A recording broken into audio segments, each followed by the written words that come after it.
যাদেরকে স্বাভাবিকভাবে কবর দিয়ে কবরস্থানে রাখা হয়েছিল কবর থেকে উঠবে, যারা বিমান দুর্ঘটনায় মারা গিয়েছে ওই ছাইগুলো থেকে উঠবে, যারা সাগরের মধ্যে মারা গিয়েছে সেখান থেকে উঠবে, যে যেখানে ছিল ওইখান থেকে উঠবে। সুবহানাল্লাহ। লক্ষ লক্ষ মানুষ উঠে বলবে আমাদের ঘুম ভাঙাইলো কে?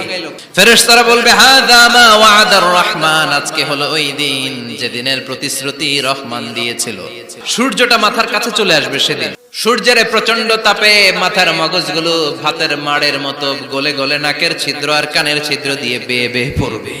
জিহ্বাটা তৃষ্ণায় বেরোতে বেরোতে নাভি পর্যন্ত এসে ঝুলে থাকবে। মা তার মেয়েকে দেখে দৌড়ে পালাবে, বাবা তার কলিজার টুকরা ছেলেরে চিনবে না। ও আয়েশা, দিনটা এত ভয়ঙ্কর হবে, বাঁচাও বাঁচাও ইয়া নফসি ইয়া নফসি বলে একবার ওই বিপদের দিনে মানুষ যে আকাশের দিকে এরকম তাকাবে, কার গায়ে জামা আছে কার গায়ে জামা নাই, ওই কথা মুহূর্তের মধ্যে ভুলে যাবে রে আয়েশা।